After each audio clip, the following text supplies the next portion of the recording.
शशिवर्णं चतुर्भुजम् प्रसन्नवदनं ध्यायेत् सर्वविघ्नोपशान्तये व्यासं वसिष्ठनप्तारं शक्तेः पौत्रमकल्मषम् पराशरात्मजं वन्दे शुकतातं तपोनिधिम् व्यासाय विष्णुरूपाय व्यासरूपाय विष्णवे नमो वै ब्रह्मनिधये वासिष्ठाय नमो नमः अविकाराय शुद्धाय नित्याय परमात्मने सदैकरूपरूपाय विष्णवे सर्वजिष्णवे यस्य स्मरणमात्रेण जन्म संसारबन्धनात् विमुच्यते नमस्तस्मै विष्णवे प्रभविष्णवे ॐ नमो विष्णवे प्रभविष्णवे श्रीवैशम्पायन उवाच श्रुत्वा धर्मानशेषेण पावनानि च सर्वशः युधिष्ठिरः शान्तनवम् पुनरेवाभ्यभाषत युधिष्ठिर उवाच किमेकं दैवतं लोके किं वाप्येकं परायणम् स्तुवन्तः कङ्कमर्चन्तः प्राप्नुयुर्मानवाः शुभम् को धर्मः सर्वधर्माणां भवतः परमो मतः किं जपन्मुच्यते जन्तुर्जन्म संसारबन्धनात् श्रीभीष्म उवाच जगत्प्रभुं देवदेवमनन्तं पुरुषोत्तमम् स्तुवन्नाम सहस्रेण पुरुषः सततोत्थितः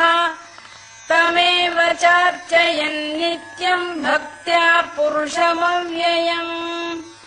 ध्यायन् स्तुवन् नमस्यं च यजमानस्तमेव च अनादिनिधनं विष्णुं सर्वलोकमहेश्वरम् लोकाध्यक्षं स्तुवन् नित्यं सर्वदुःखातिगो भवेत् ब्रह्मण्यं सर्वधर्मज्ञं लोकानां कीर्तिवर्धनम् लोकनाथं महद्भूतं सर्वभूतभवोद्भवम् एष मे सर्वधर्माणां धर्मोऽधिकतमो मतः यद्भक्त्या पुण्डरीकाक्षं स्तवैरर्चेन्नरः सदा परमं यो महत्तेजः परमं यो महत्तपः परमं यो महद्ब्रह्म परमं यः परायणम् पवित्राणां पवित्रं यो मङ्गलानां च मङ्गलम् दैवतं देवतानां च भूतानां यो व्ययः यतः सर्वाणि भूतानि भवन्त्यादियुगागमे यस्मिंश्च प्रलयं यान्ति पुनरेव युगक्षये तस्य लोकप्रधानस्य जगन्नाथस्य भूपते विष्णोर्नाम सहस्रं मे शृणु पापभयापहम् यानि नामानि गौणानि विख्यातानि महात्मनः ऋषिभिः परिगीतानि तानि वक्ष्यामि भूतये ऋषिर्नाम्नां सहस्रस्य वेदव्यासो महामुनिः छन्दोऽनुष्टुप् तथा देवो भगवान् देवकीसुतः अमृतांशुद्भवो बीजं शक्तिर्देवकीनन्दनः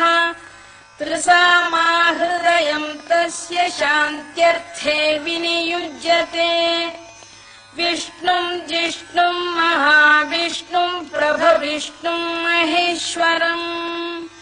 अनेकरूपदैत्यान्तं नमामि पुरुषोत्तमम्। अस्य श्रीविष्णोर्दिव्यसहस्रनामस्तोत्रमहामन्त्रस्य श्रीवेदव्यासो भगवान् ऋषिः अनुष्टुप्छन्दः श्रीमहाविष्णुः परमात्मा श्रीमन्नारायणो देवता अमृतांशुद्भवो भानुरिति बीजम् देवकी नन्दन श्रेष्ठेति शक्तिः उद्भवः क्षोभणो देव इति परमो मन्त्रः शङ्खबृन्नन्दकी चक्रीति कीलकम् शार्ङ्गधन्वा गदाधर इत्यस्त्रम् रथाङ्गपाणिरक्षोभ्य इति नेत्रम् त्रिसामासामगः सामेति कवचम् आनन्दम् परब्रह्मेति योनिः ऋतुः सुदर्शनकाल इति दिग्बन्धः श्रीविश्वरूप इति ध्यानम् श्रीमहाविष्णुप्रीत्यर्थे सहस्रनाम जपे विनियोगः। ध्यानम् क्षीरोदन्वत्प्रदेशे शुचिमणिविलसत्सैकते मौक्तिकानाम्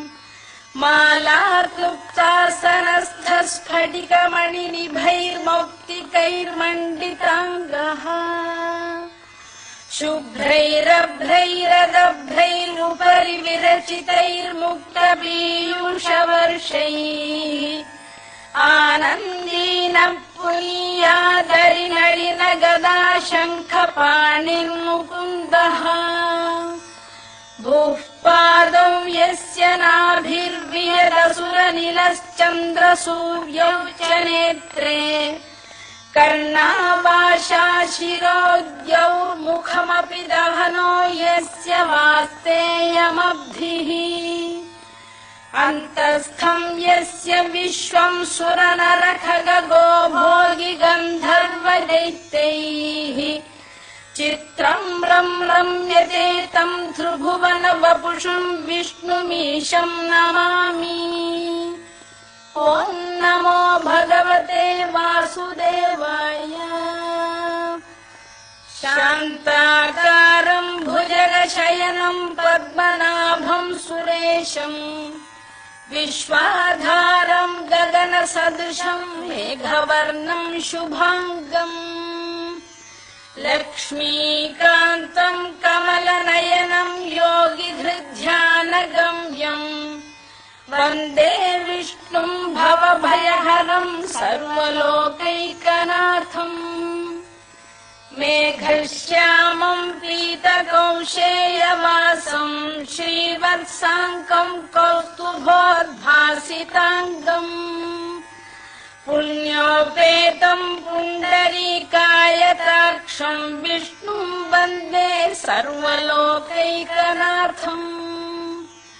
नमः समस्तभूतानामादिभूताय भूभृते अनेकरूपरूपाय विष्णवे प्रभविष्णवे सशङ्खचक्रं सकिरीटकुण्डलं सपीतवस्त्रं सरसीरुहेक्षणम् सहारवक्षस्थलशोभिकौस्तुभं नमामि विष्णुं शिरसा चतुर्भुजम् छायायां पारिजातस्य हेमसिंहासनोपरि आसीनमम्बुदश्याममायताक्षमलङ्कृतम् चन्द्राननं चतुर्बाहुं श्रीवत्साङ्कितवक्षसम् रुक्मिणी सत्यभामाभ्यां सहितं कृष्णमाश्रये।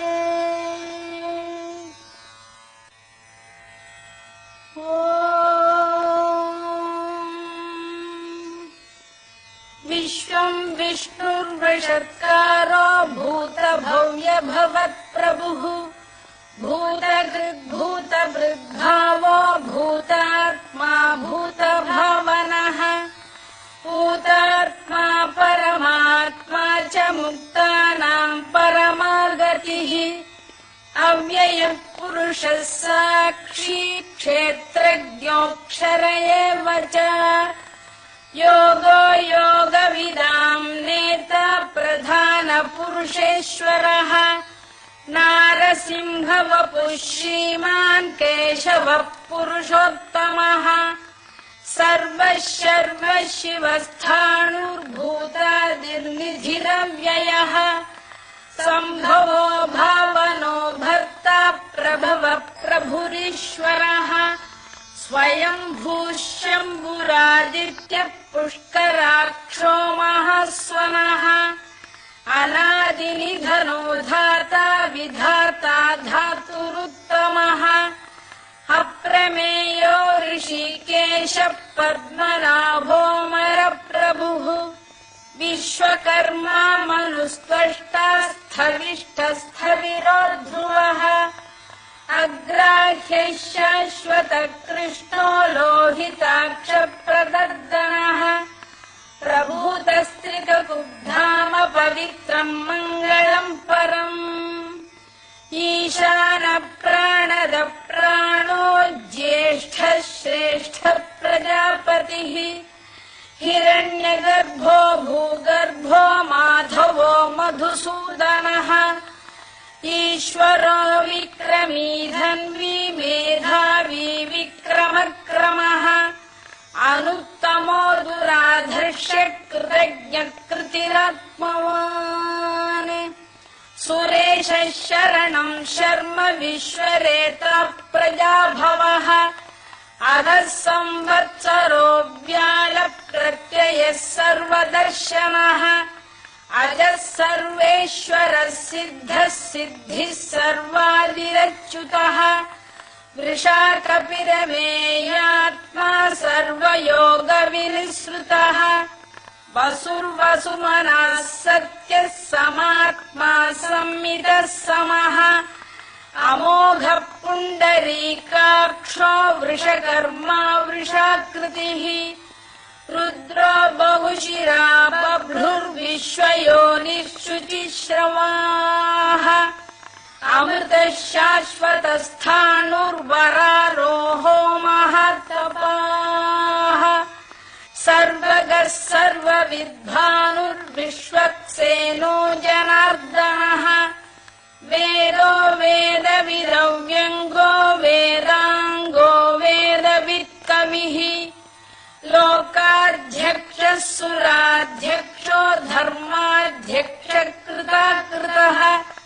चतुरात्मा चतुर्व्यूहश्चतुर्दंष्टश्चतुर्भुजः भ्राजिष्णुर्भोजनम् भोक्ता सहिष्णुर्जगदादिजः अनघो विजयो जेता विश्वयोनिः पुनर्वसुः उपेन्द्रो वामनः प्रांशुरमोघः शुचिरूर्जितः अतीन्द्रः सङ्ग्रहः सर्गो धृतात्मा नियमो यमः वेद्यो वैद्यः सदा योगी वीरः माधवो मधुः अतीन्द्रियो महामायो महोत्साहो महाबलः महाबुद्धिर्महावीर्यो महाशक्तिर्महाद्युतिः अनिर्देश्य वपुः श्रीमान् अमेयात्मा महाधृधृत् महेश्वासो महीभर्ता श्रीनिवासः सताङ्गतिः अनिरुद्धः सुरानन्दो गोविन्दो गोविदाम्पतिः मरीचिर्दमनो हंसः सुपर्णो भुजगोत्तमः हिरण्यनाभः सुतपाः पद्मनाभः प्रजापतिः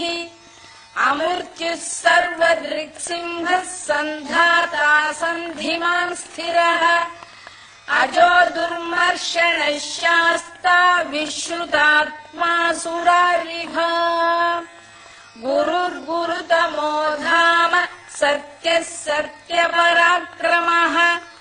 निमिषो निमिषस्रग्वी वाचस्पतिरुदारधीः अग्रणीर्द्रामणी श्रीमान् न्यायो नेता समीरणः सहस्रमूर्धा विश्वात्मा सहस्राक्षः सहस्रपात् आवर्तनो निवृत्तात्मा संवृतः सम्प्रमर्दनः अधः संवर्तको वह्निरनिरोधरणीधरः सुप्रसादप्रसन्नात्मा विश्वधृक् विश्वभुग्विभुः सत्कर्ता सत्कृतः साधुर्जह्नुर्नारायणो नरः असङ्ख्येयो प्रमेयात्मा विशिष्टः शिष्टकृच्छुचिः सिद्धार्थः सिद्धसङ्कल्पः सिद्धिदः सिद्धिसाधनः वृषाही वृषभो विष्णुर्वृषपर्वा वृषोदरः वर्धनो वर्धमानश्च विविक्तः श्रुतिसागरः सुभुजो दुर्धरो वाग्मी महेन्द्रो वसुदो वसुः नैकरूपो बृहद्रूपः शिपिविष्टप्रकाशनः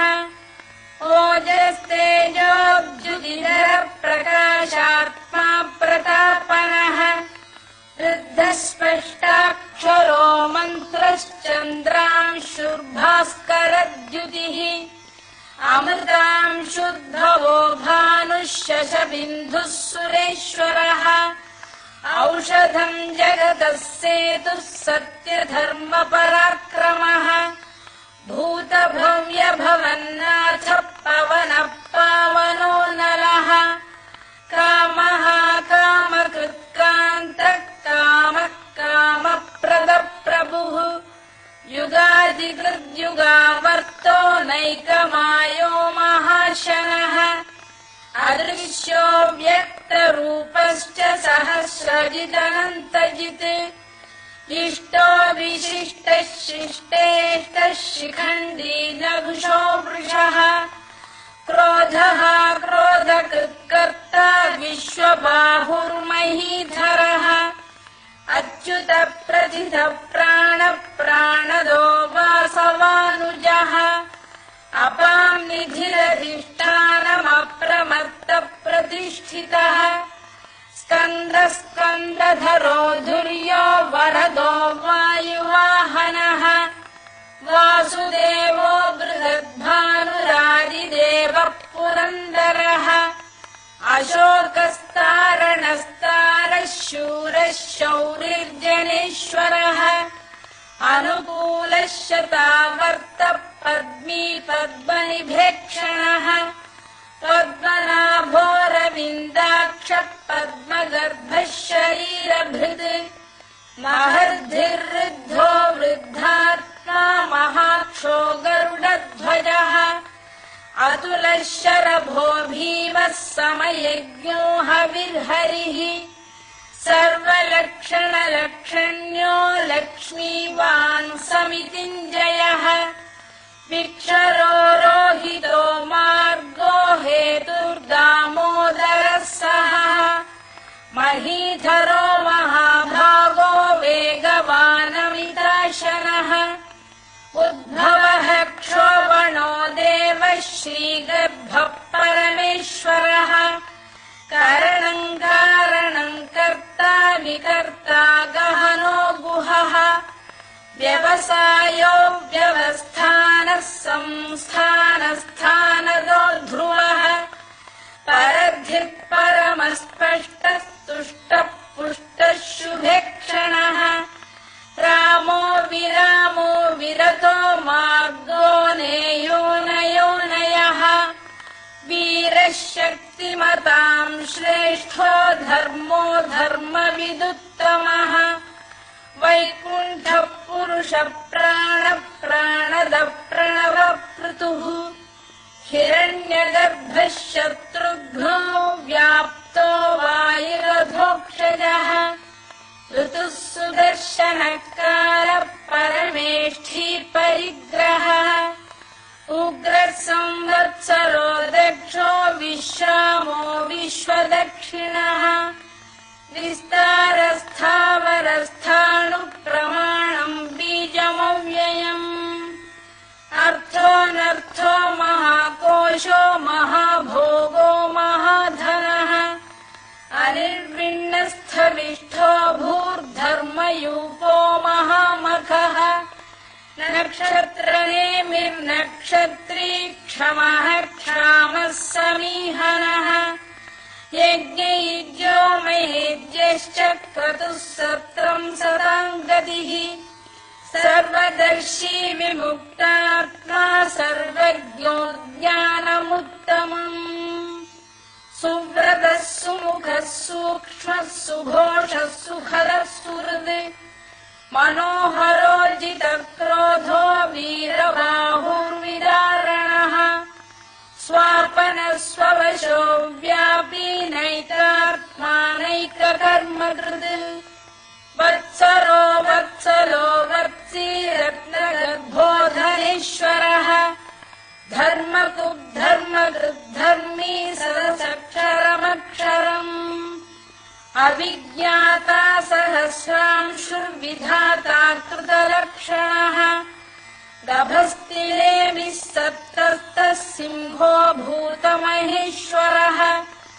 आदिदेवो महादेवो देवेशो देवभृद्गुरुः उत्तरो गोपतिर्गोप्ता ज्ञानगम्यः पुरातनः शरीरभूतभृद्भोक्ता कपीन्द्रो भूरि दक्षिणः सोमपोऽमृतपः सोमः पुरुजिः पुरुषत्तमः विनयो जयः सत्यसन्धो दाशार्हः सात्वताम् पतिः जीवो विनयिता साक्षी मुकुन्दो मितविक्रमः अम्भोनिधिरनन्तात्मा महोदधिशयोऽन्तकः अजो महार्घः स्वाभाव्योज्झिता मित्रप्रमोदनः आनन्दो नन्दनो नन्दः सत्यधर्मात्रिविक्रमः महर्षि कपिलाचार्य कृतज्ञो मेदिनीपतिः त्रिपदस्त्रिदशाध्यक्षो महाशृङ्गकृतान्तकृत् महावराहो गोविन्दः सुषेणः कनकाङ्गनी गुह्यो गभीरो गहनो गुप्तश्चक्रगदाधरः मेधास्वाङ्गोजितकृष्णो दृढः सङ्कर्षणोच्युतः वरुणो वारुणो वृक्षपुष्कराक्षो महामनाः भगवान् बलहानन्दी वनमाली हलायुधः आदित्यो ज्योतिरादित्यः सहिष्णुर्गतिसत्तमः सुधन्वाखण्डपरशुद्धारुणो द्रविणप्रदः दिवस्पृक्सर्वदृग्व्यासो वाचस्पतिरयो निजः त्रिसामासामगः सामनिर्वाणम् भेषजम् भिषग् सन्न्यासकृच्छमः शान्तो निष्ठा शान्तिः परायणम् शुभाङ्गः शान्तिदः स्रष्टा कुमुदः कुवलेशयः गोहितो गोपतिर्गोप्ता वृषभाक्षो वृषप्रियः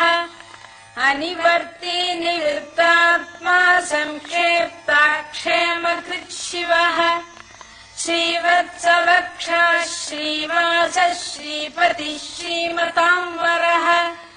श्रीरः श्रीशः श्रीनिवासः श्रीनिधिः श्रीविभावनः श्रीधरः श्रीकरः श्रेयः श्रीमान् लोकत्रयाश्रयः स्वक्षः स्वङ्गः शतानन्दो नन्दिर्ज्योतिर्गणेश्वरः विजितात्मा विधेयात्मा सत्कीर्तिश्छिन्न संशयः उदीर्णः सर्वतश्चक्षुरनीशः शाश्वतः स्थिरः भूषयो भूषणो भूतिर्विशोकः शोकनाशनः अर्चिष्मानर्चितः कुम्भो विशुद्धात्मा विशोधनः अनिरुद्धो प्रतिरथ प्रद्युम्नो मितविक्रमः कालनेमिनिः वीरः शौरिः शूरजनेश्वरः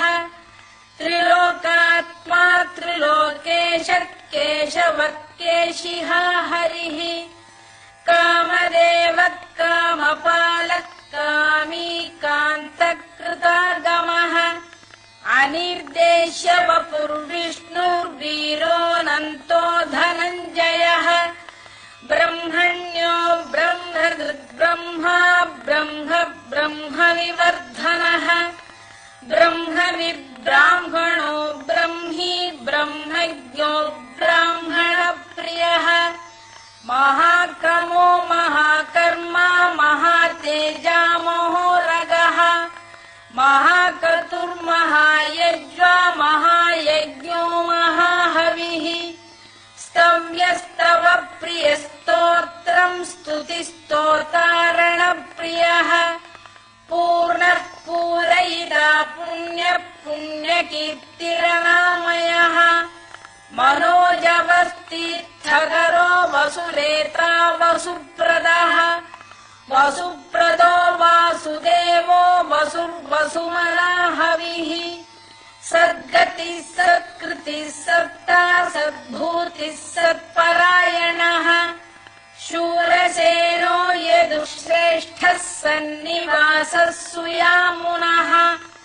भूतावासो वासुदेवः सर्वासु निलयो नलः दर्पः दर्पदो धृतो दुर्धरोऽथा पराजितः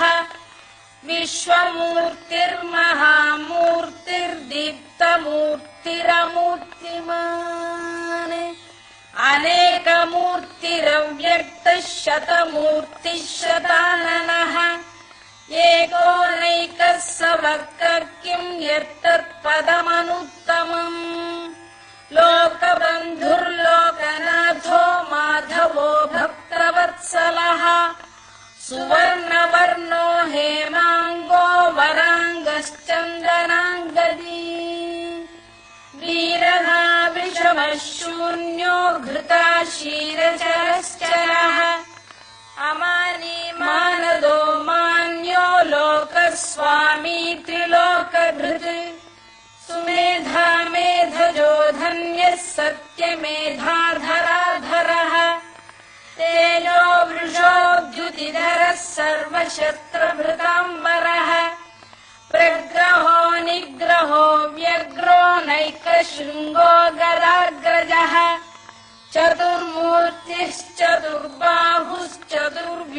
चतुर्मूर्तिश्चतुर्बाहुश्चतुर्व्यूहश्चतुर्गतिः चतुरात्मा चतुर्भावश्चतुर्वेदविदेकपात् समावर्तो निवृत्तात्मा दुर्जयो दुरतिक्रमः दुर्लभो दुर्गमो दुर्गो दुरावासो दुरारिः शुभाङ्गो लोकसारङ्गः सुतन्तुस्तन्तुवर्धनः इन्द्रकर्मा महाकर्मा कृतकर्मा कृतागमः उद्भवः सुन्दरः सुन्दो रत्ननाभः सुलोचनः अर्को वाजसनः शृङ्गी जयन्तः सर्वविजयी सुवर्णबिन्दुरक्षोभ्यः सर्ववागीश्वरेश्वरः महाह्रदो महागर्तो महाभूतो महानिधिः कुमुदकुन्दरकुन्दपर्जन्यः पावनोऽनिलः अमृताशोऽमृतवपुः सर्वज्ञः सर्वतोमुखः सुलभः सुव्रतः सिद्धः शत्रुजिच्छत्रुतापनः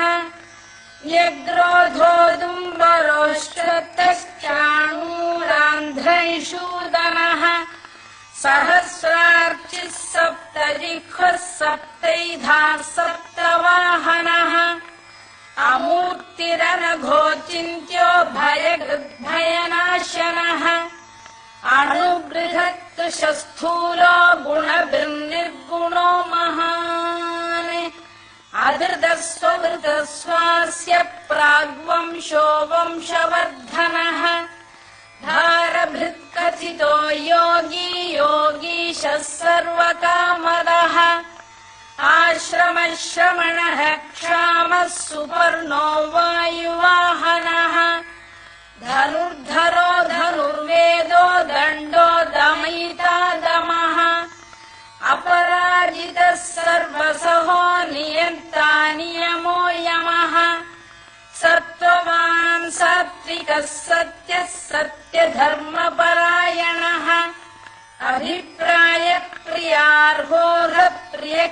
अभिप्रायप्रियार्होरप्रियकृत्प्रीतिवर्धनः विहाय सगतिर्ज्योतिः सुरुचिर्कुतभुग्विभुः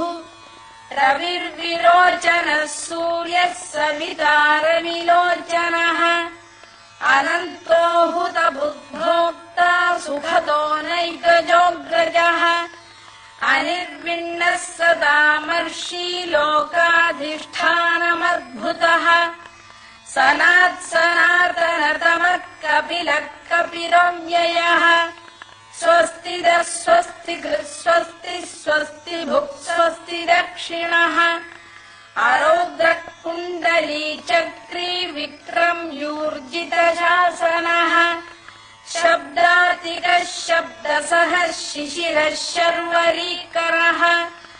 अक्रूरपेशलो दक्षो दक्षिणः क्षमिणाम्बरः विद्वत्तमो वीतभयः पुण्यश्रवणकीर्तनः उत्तारणो दुष्कृतिः पुण्यो दुःस्वप्ननाशनः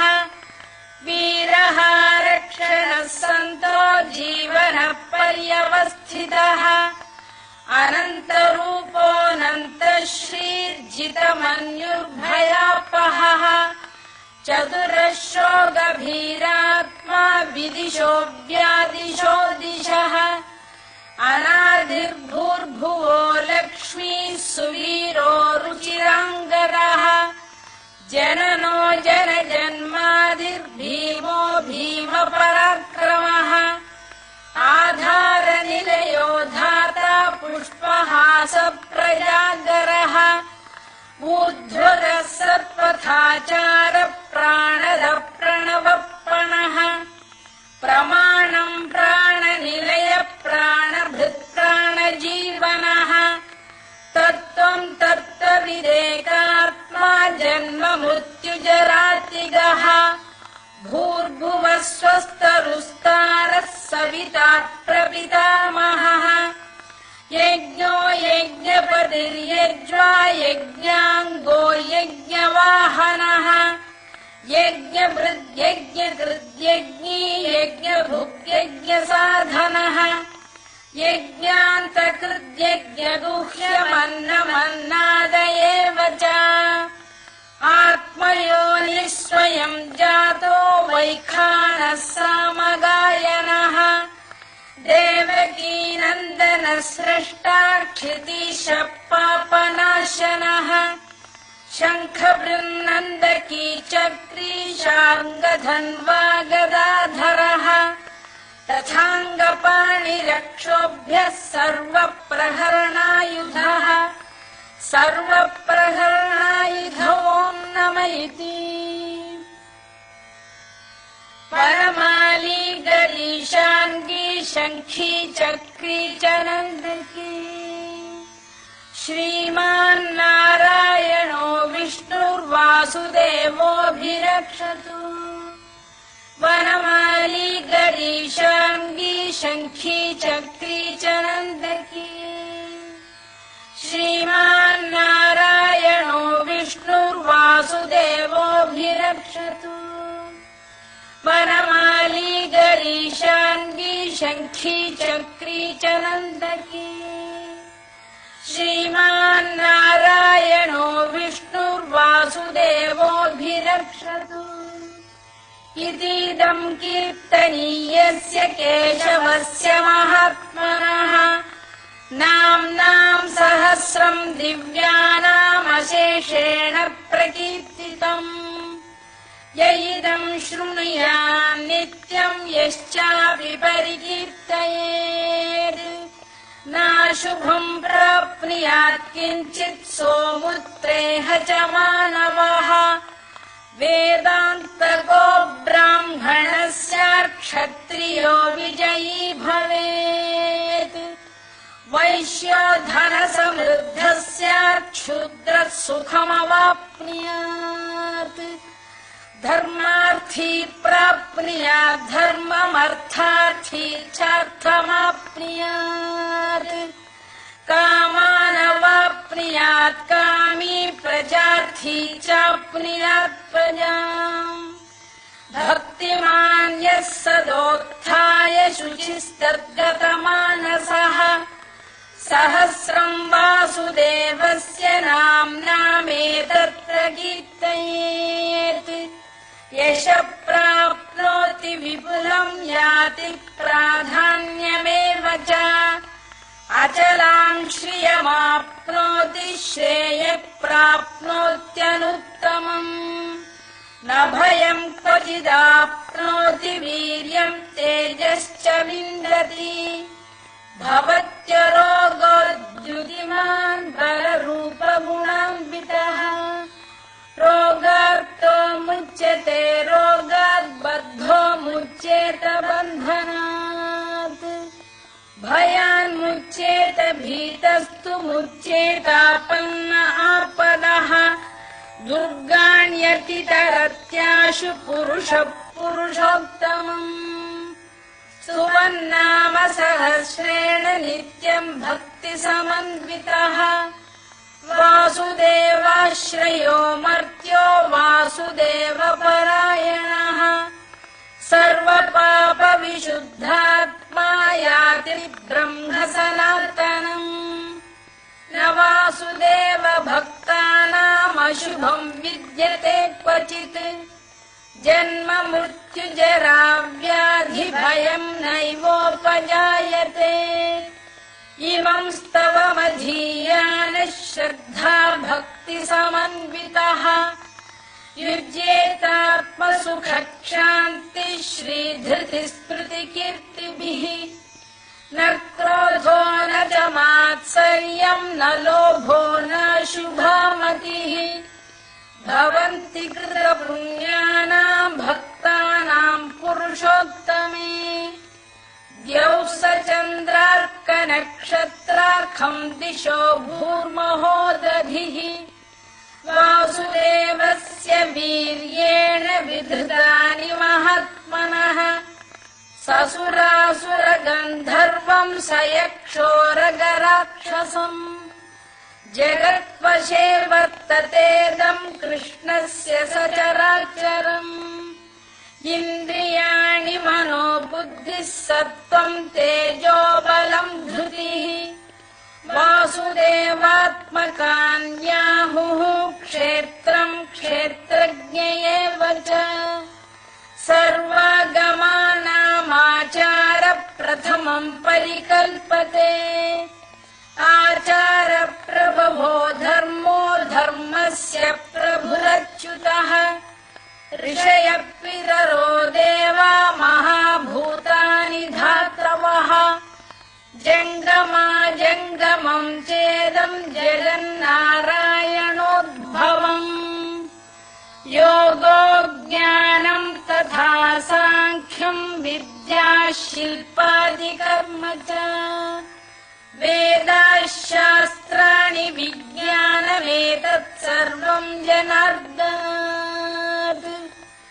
एको विष्णुर्महद्भूतं पृथग्भूतान्यनेकशः त्रीन् लोकान् व्याप्य भूतात्मा भुङ्क्ते विश्वभुवव्ययः इमं स्तवं भगवतो विष्णोर्व्यासेन कीर्तितम् पठेद्य इच्छेत् पुरुषः श्रेयः प्राप्तुं सुखानि च विश्वेश्वरमजम् देवम् जगतः प्रभुमव्ययम् भजन्ति ये पुष्कराक्षम् न ते यान्ति पराभवम् न ते यान्ति पराभवम् ओन्नम इति। अर्जुनोवाच पद्मपत्रविशालाक्ष पद्मनाभसुरोत्तमा भक्तानामनुरक्तानाम् त्राता भव जनार्दन। श्रीभगवानुवाच यो माम् नाम सहस्रेण स्तोतुमिच्छति पाण्डव सोऽहमेकेन श्लोकेन स्तुत एव न संशयः